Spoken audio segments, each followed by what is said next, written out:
All right, well, we are in session 11. We are going to finish off the terminology slash forms for the internship program. So it's exciting, making a lot of progress. And I believe the last time we went through some cap rates, I think we hit on some occupancy. And then I think we talked about CMBS a little bit, if I'm not mistaken. Otherwise, we could go through that as well. Did I we? think we stopped on occupancy. Got it. Okay, perfect. So why don't we do this? Why don't we go through CMBS, okay? And Lana, do you want to just give us a quick high level? What do we mean by CMBS? These are commercial mortgage-backed securities, and they're basically like the lender goes and gets a bunch of, or gives a bunch of different loans, like different real estate companies, and or not real estate companies, but different real estate properties and commercial things. And then they will take those things and put them all into a tranche, and then that is sold kind of like in portions to different other like investors. So like life companies will invest in those a lot because they're the way that I think of them is that they're kind of comparable to like a hedge fund or something like that, something that's like really low risk. There is a small portion of it that's called piece B that is the higher risk portion, and so one investor will take on that entire part. It gives liquidity to the investors and the lenders, and then there's like no rules for standardizing it, so it's pretty up to them how they want to do things. Oh, and they try to guess how it will be rated once it's made into a security, and they're really trying to make sure that everything gets rated as a security, because once it doesn't, then that's like the really risky part for them. Yeah, great job. Great job. Yeah, so you have, way to think about it is you have these kind of parties, right, that are involved. You have the, call it the originator group, could be like the Morgan Stanley, larger investment banking firms, Deutsche Bank, UBS. They're going to be that front person who's going to say, I'm going to originate the loan like a big broker. Okay, so they have this line of credit almost, right, where they're going to have this money, they're going to fund it. Okay, but in fact, we're doing one right now in Midland. It's $56 million.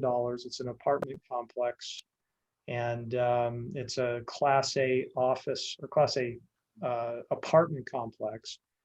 And Midland is tricky because it's a big oil town, and so there's a lot of risk there that it's kind of boom or bust. It either does really well or it just kind of dies off, right, if the oil doesn't go as well. And so, people are like, well, so today, as we're getting a quote from the CMBS lender, he said to me, he says, look, I'm going to be really upfront with you. We definitely got a quote at 55 to 60%, 60's pushing it just because of the location. And we have spoken to two of our B-piece buyers, and they have both said, that they're interested, but we're not going to know for sure, probably about somewhere in the ballpark of around 30 days in, whether they're actually in the deal and they're going to take that or not. And so that's a risk that the B-piece buyer says, we're not going to do it. Okay. So they're really just kind of this, puppet on a string almost, like versus like, well, if the puppet master says yes, then I'll definitely proceed. But if they don't, sorry, strings are cut off. And, now we're in this situation. So yeah, front runner, buyer of the B piece, right? Moody's or whoever it is that's rating these pools of loans, okay, to determine, will they AAA or AAA minus or double B. So they'll rate them, okay, with the intention of saying, now you can go sell them, okay? And then obviously if they're high class, high quality, infill, downtown, great locations, they're going to get different ratings based upon that. And then obviously when they sell them off, little investors will buy those from the pension groups or hedge funds or whoever's buying those, life insurance companies, et cetera, et cetera. So this definitely gets complicated for sure. There's a lot of moving parts. But CMBS is something that you need to understand. In fact, I was looking at a report the other day, and banks take about 32% of all of the loans that are originated in the whole country every year. 32% are by banks. Okay.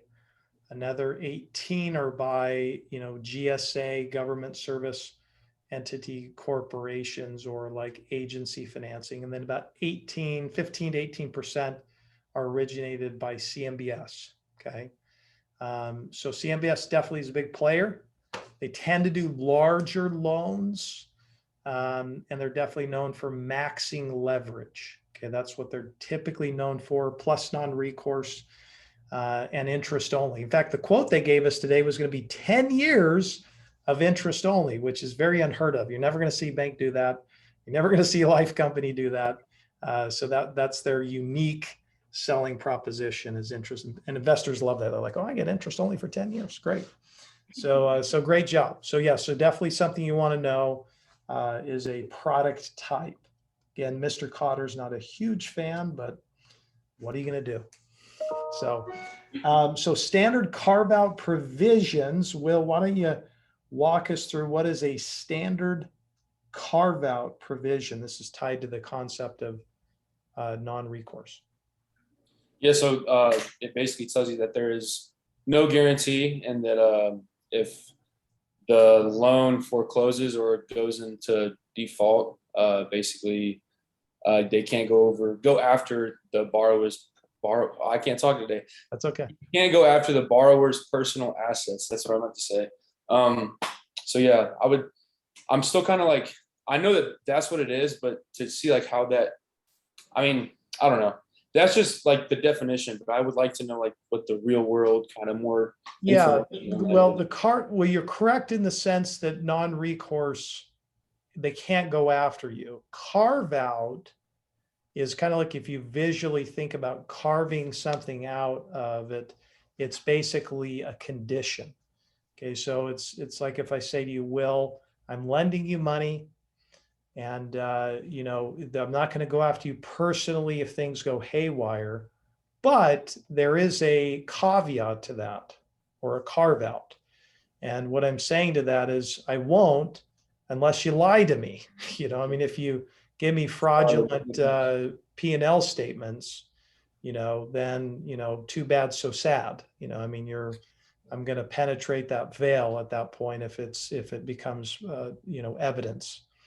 Or if you're negligent, if you're dumping chemicals on the site, or, there's some major negligence to the property where it's clear that you were not doing your best to maintain or optimize the asset, then that is the thing that will allow that not to be the case anymore. So that's what a standard carve out provision means. Does that make sense? Yes, I knew that. I just couldn't express it, I guess. It's okay. No worries. Just want to walk through and make sure you guys are understanding that. So lock boxes. Okay. So let's talk about a lockbox, Lana. What do we mean when we talk about lockbox? So a lockbox is a modification in like a non-standard loan. It's like kind of like a provision where they're basically saying that the lender will go and collect the money that the property will be making if the property falls below certain performance metrics. And then if anything is left over, once they get the payment that they should be getting, then they'll give the rest back to the borrower.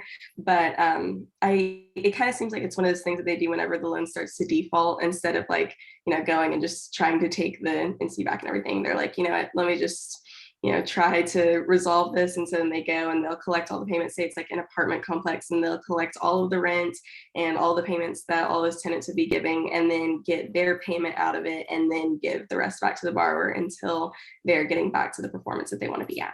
Yeah, spot on. Yeah, exactly. It's in every set of documents for CMBS specifically, where they're going to basically state that, hey, if everything's going well, great, everybody's happy, but the minute that you break out of that debt service coverage ratio provision, whatever the trigger point is, could also be if a tenant decides to go dark. So if all of a sudden tenant says, hey, we're out of here, and breaks out, and it's a huge tenant that takes 30% of the space or not, they can come in and say, hey, we're gonna start lockboxing cash flow, right? Because that's a big risk for us to lose that tenant. So part of the reason is, again, they're trying to preserve the asset. They want to make sure that they're in a position not to have to go into default. Part of it is also to maintain, the cash flow of the property to, pay the debt service, make sure that they have something to be able to take care of. Like if they were going to do lockbox, they might say, hey, we're trying to build up a TI reserve as well. So yeah, to your point, it's all really driven by default provisions, monetary or non-monetary.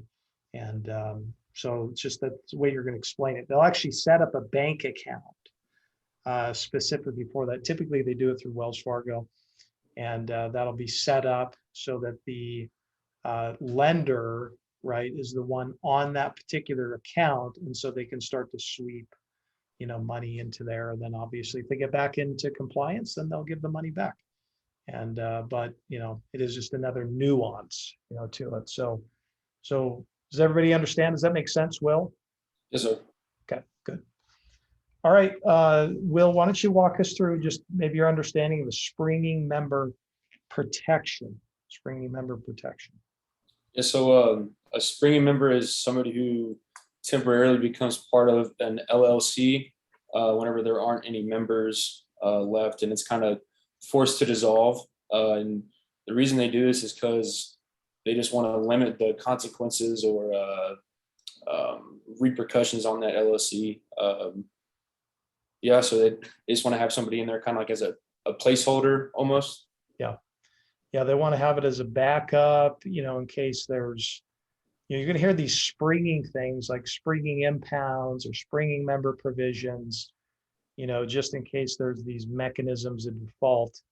They want to make sure that there's somebody in there that is more of a warm body, so that they have the ability not to go into default. So it's, again, these are just sort of compliance things that you'll hear. And so at least you understand, okay, this is what they're talking about, because you'll have to be able to explain that, because a lot of this stuff is very foreign to borrowers if they're doing CMBS for the first time. They're just not used to this, because you go into a bank, you're never going to hear about carve out provisions or springing member or lock boxes. I mean, you once in a blue moon, you might hear lockbox, but it's very rare. So you just have to be able to kind of walk them through explaining that to them. Okay, legal opinion letter, Lana, what's that all about? It's basically like a formal letter giving your opinion on something. So it's commonly used whenever a lawyer is giving their opinion on, whatever that particular thing is. But those are usually drafted at the client's request. And so that was kind of all that was in the video, but I'm assuming it's kind of like, I know we had talked about some sort of like opinion that we would be giving to a client if they needed to go and like talk to someone about something. So I'm assuming that it's something that we would give to a client in our personal opinion, or I guess. Good question.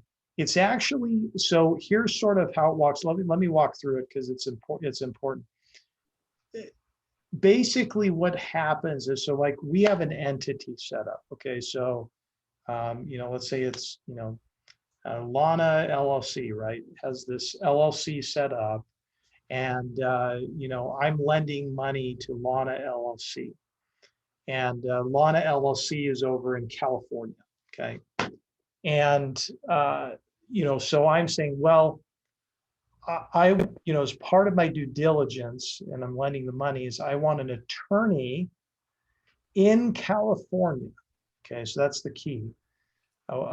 Who's in California, knows all the laws, to draft me, the lender, a legal opinion letter. Okay. And that legal opinion letter basically says to me from the attorney, hey, this entity was completely set up the right way. it's formed appropriately, it falls within all the statutes, it's in compliance, there's no issues at all. And basically the language is stating from the attorney that if anything ever becomes a problem where that entity somehow is in non-compliance or deficient or whatever, then they could go back to the attorney and say, hey, you drafted an opinion Yeah. letter that said this was fine, right? And so again, you're seeing this theme happen throughout all the things that happen in commercial lending, where there's like almost insurance policies, okay? And so the insurance policy on this is the attorney. It's basically saying, hey, I'm drafting this thing and I'm kind of stamping my name and saying I'm almost guaranteeing in a sense that this is all fine, okay? And this is like the title company provides title insurance. And then they say, hey, if anything goes bad or, there's lien issues, you can come back to us, okay? The phase one guy does a phase one report, and he or she is saying, hey, if you find any issues, like come back to us, right? Because we're insuring it, in a sense. Appraiser does their job, same thing, right? So all these third party people kind of come in. Now, here's the interesting part about legal opinion letters. When they draft it, because attorneys are, they're crafty. They have these little provisions there, well, but if this, and wow, but if that, right? So there's always ways to weasel out of it, but ultimately it's not cheap. I mean, these things cost, $7,000 to $8,000. You're like, gosh, you're just putting this on a piece of paper. But they're basically kind of putting their neck on the line. So those are definitely pretty much for the most part, only for life insurance companies and CMBS. You're not going to see it too often outside of that, except for maybe in a major construction project, like we're doing the $350 million deals right now. And we're definitely doing legal opinion letters for sure. So, so good. Does that make sense? Yes, thank you. Okay, good. Okay, so let's walk through construction and development budget. Okay. I feel like this one was pretty straightforward. Basically just lays out the timeline and the cost for a particular project, construction or development project. Yeah, I mean, I feel like it's pretty straightforward. Yep. Yeah, it is. And here's the thing. I'm going to just kind of expound a little bit on this. Yeah, I mean, like when a construction comes in, this could be owner occupied persons buying a building and they need to do some improvements. Okay.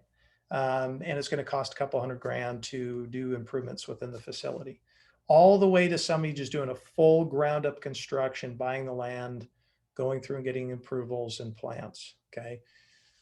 The first thing you need to know is that when you're doing a construction loan, commercial loans are just complicated enough as it is. When you add construction, you just like compound potential problems, okay? Because now you've just added so many different people and layers and timelines. So, one of the things the lender will absolutely request is a construction budget, okay? Where they want to see all the hard costs to build the building or do all the improvements and all the soft costs, okay? Hard costs are just that physical brick, mortar, glass, floor, wood, ceiling. Soft costs are like architectural fees, permits, plans, all those things they consider sort of, soft, right? It's not the physical stuff, attorney fees, all that stuff goes into that bucket.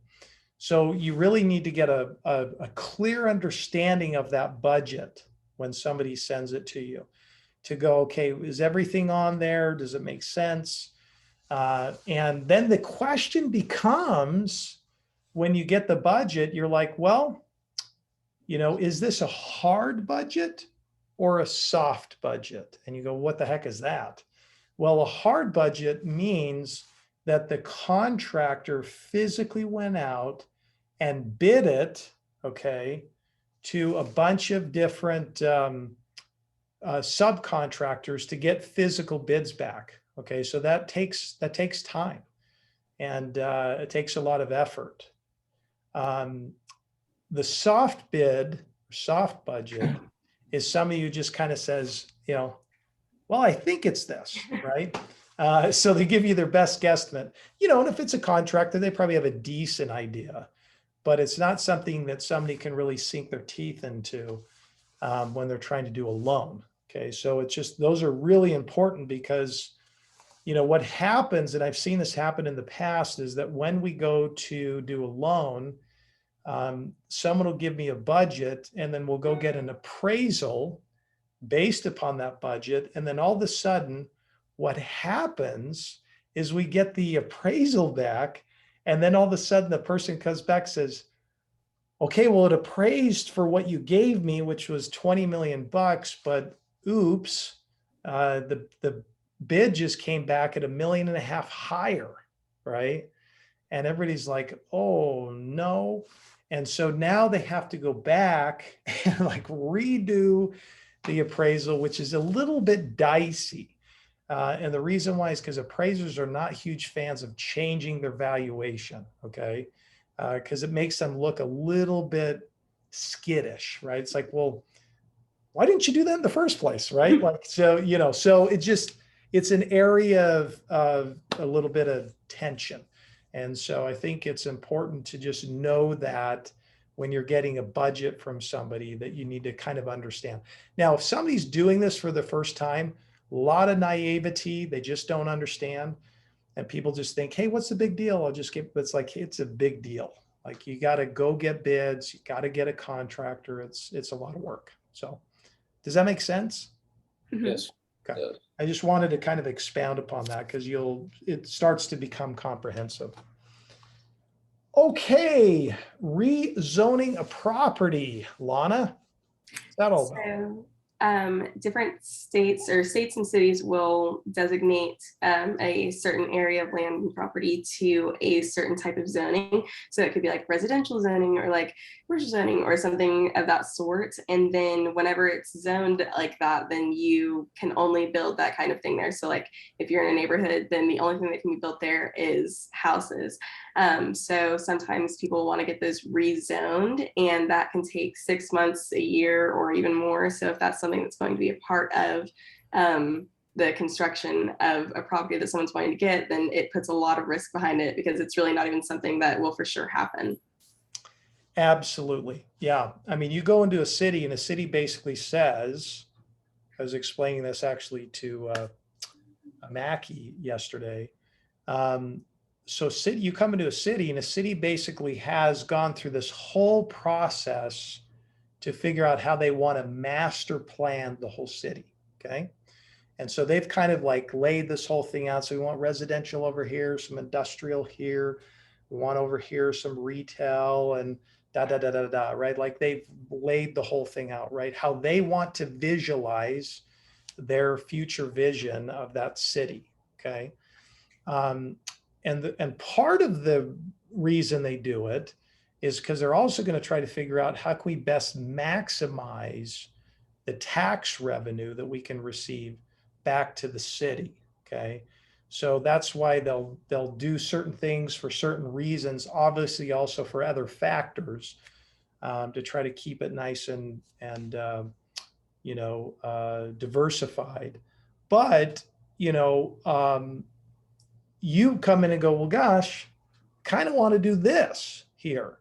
And literally you have to go through this whole exercise to make your argument. Well, why, what's the benefit to us and what's the benefit to the neighbors? And so you literally have to go through this whole process, hiring attorneys, drawing plans, going and doing like a, sort of a community thing, getting feedback from the community. They can come in and speak their piece or tell you why they think you're the worst person on the planet and get out of my neighborhood. So it's just all this stuff, happens. I've been in these meetings before and it gets kind of tenuous. People get really heated up, but basically you have to go this whole thing, to rezone it. Sometimes it's harder than others, but to turn this thing into the appropriate zoning. Okay.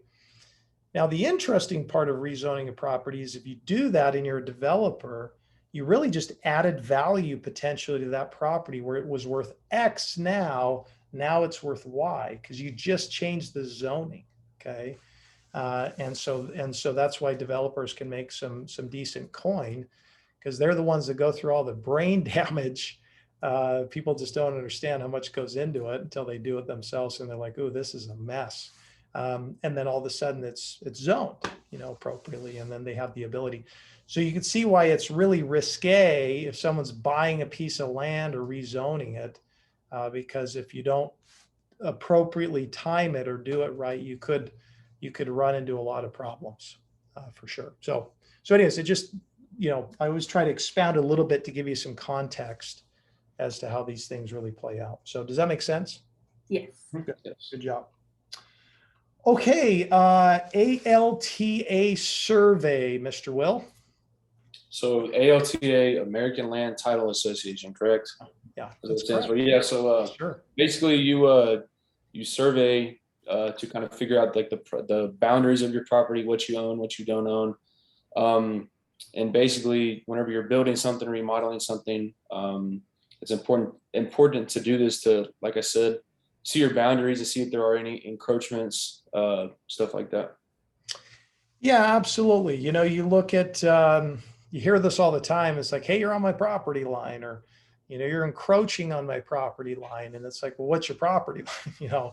And so the ALTA surveys, you ever see those guys out there and they have, they're like, they've got these little tools and it almost looks like they got a camera on these tripod sticks, and they're at construction sites. Well, those are the surveyors. They're literally like surveying to get the exact coordinates of that property to see if it really is in compliance with what the local jurisdiction is or shows. And so that's what the ALTA survey does, is to show you the meets and bounds of your property lines, to show you if anybody's encroaching on it. In fact, one of my friends said, he's like, well, my neighbor's definitely encroaching on my property, but we're not going to make a stink about it, right? I have to live next to the person for the next 15 years, so we're just going to kind of let it go.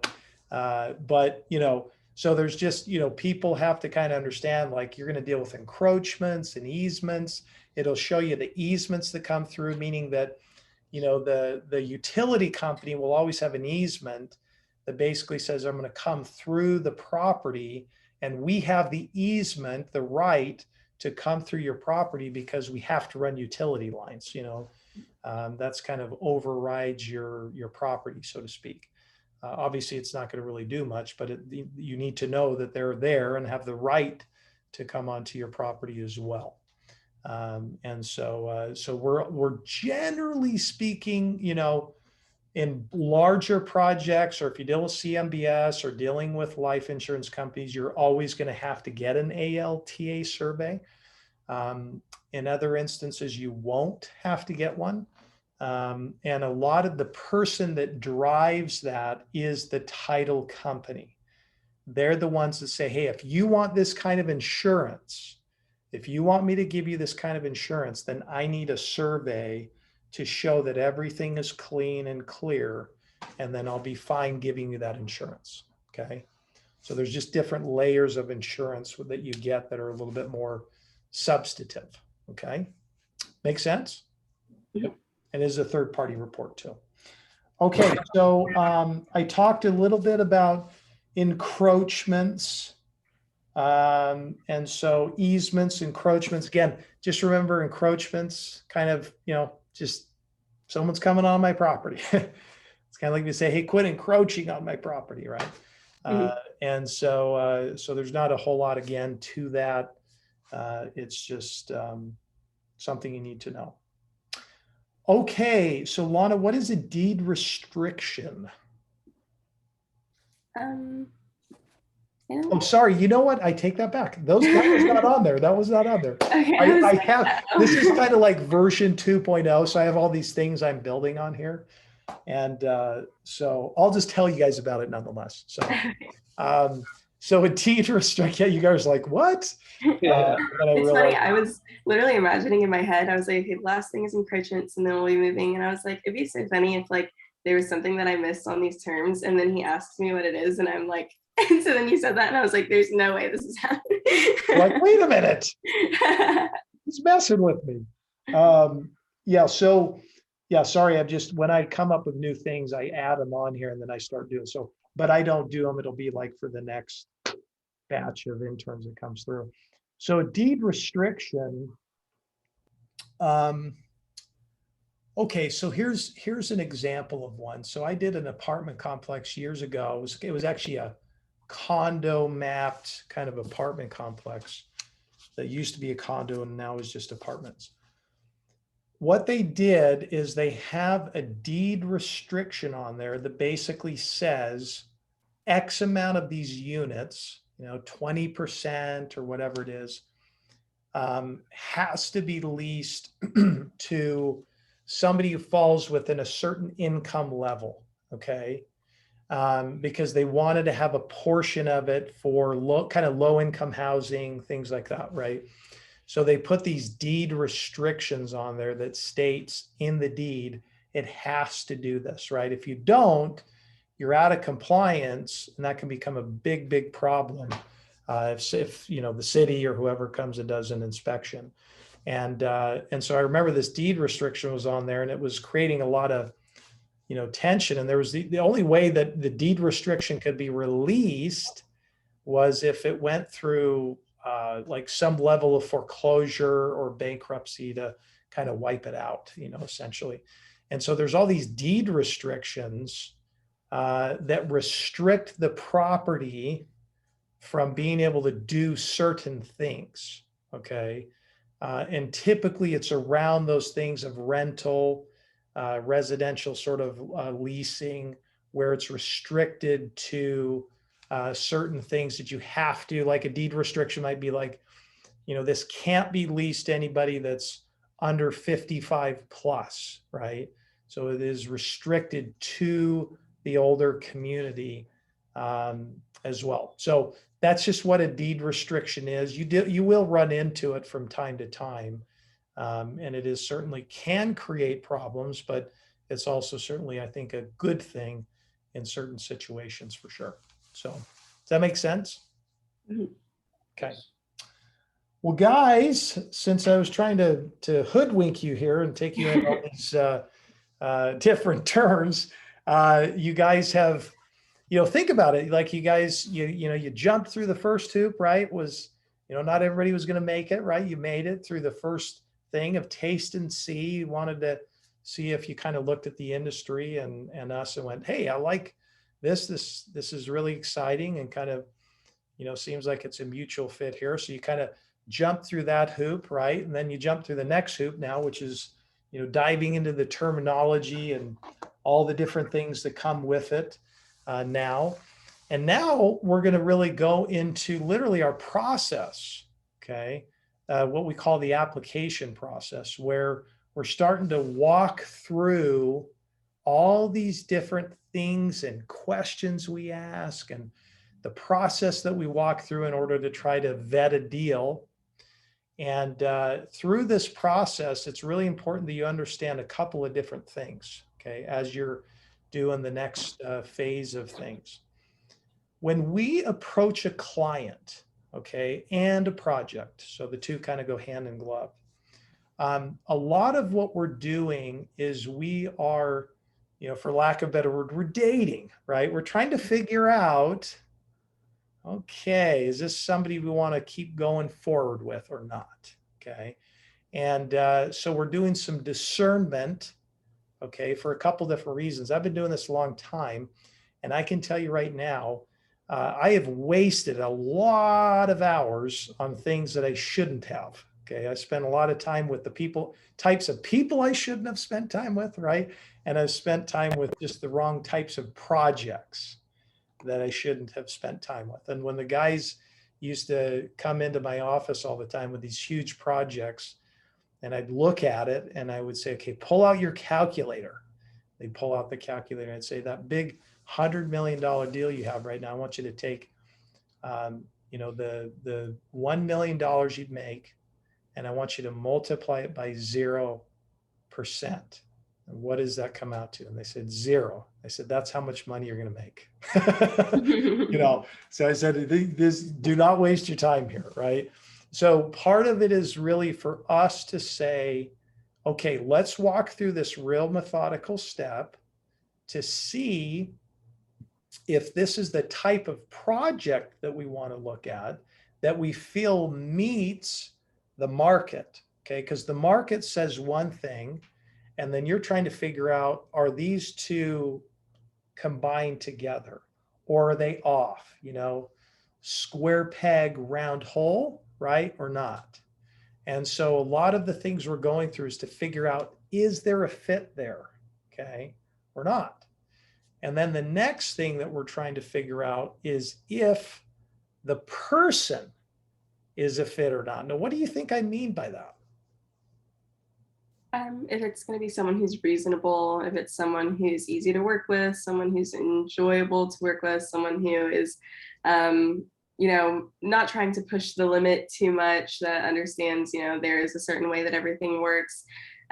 Just making sure that it's someone you would want to work with versus someone who you think will make you a lot of money. Yeah, exactly. Spot on. Yeah, we're trying to, obviously we're in the business of, doing business and making money, but it's not at the expense of things, right? So we want to make sure we're working with people that are respectable, that are fair, they're reasonable, right? We're not expecting perfection, but somebody's reasonable and transparent and honest, okay? And I've experienced all one of those, and I've experienced all of the antithesis of all those, right? And there's been many times I've had to fire clients just because they cannot get out of their own way, right? They just can't stop negotiating and they won't stop, or, sometimes they just keep trying to lie and sort of be sneaky, and we keep addressing it and it just doesn't stop, or, so I've just really emphasized this a tremendous amount. The guys in here will just tell you, they're like, okay, I've heard that a million times. I'm like, I know, I'm going to tell you 1,000,001, because you just really need to understand it's critical that you really get picky. I had one of the guys coming in the other day, right? And the guy marked up our fee agreement like there was no tomorrow, and it was just red flag. I'm like, okay, this guy's, litigious, right? Why is he doing this? And so we had to go through a process where I had to make sure that we were going to proceed forward or not. And there are times where I just say, no, we're not going to go forward because I'm not comfortable with somebody for some reason. So we're very particular about that. And because if you pick the right people, it's fantastic, right? It works well. You develop good relationships. Pick the wrong ones and come back to bite you. I remember doing business with a guy years ago, and there was something just not quite right. My gut was telling me, no, don't do it. But the wallet was kind of like, well, it's a lot of money, and so you kind of start justifying things. And I was young and dumb. And so we ended up doing the deal. And then when the market crashed, it came back that, he was suing the lender for some fallacious reason. And then we ended up getting sucked into a lawsuit. And then we found out that he stole $1 million from his father-in-law. And then, found out he's done that a couple of times. And it just was a total mess, right? And I just remember just at the end of it going, we ended up getting out of the lawsuit, but it was just cost a lot of money. It was super stressful. And I just remember walking away and going, man, I am never going to do that again, And your gut is like, I told you so. Yeah. No. So you have to listen to those things and be cognizant and kind of say, well, I think we're going to pass on that, right? I had one of my associates come in. It was a big deal. It was going to be a $70,000 commission for him, and the guy was what I call an over negotiator, and he just could not stop, and he just kept trying to cut everybody down and kept saying to us, I don't really see the value. And I finally just, I said, you got to let him go, right? He doesn't see any value in what we do. You're not going to change his perspective. And I said, I'm telling you right now, it'll be the worst decision of your life if you do it. So he didn't like me for a couple of days, but I think he thanked me now. But, you know, those are the kinds of things we have to be really careful of, who you hitch your wagon to, because your reputation's on the line. So that's the reason why we kind of walk through this stuff. And it's important because, you know, who you work with is going to start to kind of form your reputation. Okay. So does that make sense? Kind of what we're going to walk through. So there's tons of these questions, and all of it's going to come back to that. It's just like, okay, does this make sense or not? And then that'll help you as you journey through becoming. I wish somebody would have done this with me years ago, just so I could bypass go, right? You didn't have to sort of be stuck on this island of frustration. So that's where we're headed, okay? And then when we're done with that, it'll be kind of cool, because then we're really going to start getting into the nitty gritty of doing some of this lovely, you know, call it application, and the loan program education and mining scenarios. And then we're going to just cap it off with the tax analysis, okay? And so lots of hands-on stuff we're going to start moving towards more and more. And we'll see if you guys get excited, or if you think this is nuts, get me out of here. All right. So any questions for me or anything that I can help answer for you guys? Oh, I was gonna tell you, Yeah. well, I might want to double check myself, but Sure. I think that's on client credibility, maybe. It's the same video as understanding credit. Okay, so client credibility. It's a repeat video from the subject right before. So I stopped right there, and it just happened to be where I stopped, and I realized it was Okay, so client credibility is the same as which one? as understanding credit. Understanding credit. Yeah, they have two different quizzes, but the video is just repeated. Video is the same. Okay, thank you. Mhm.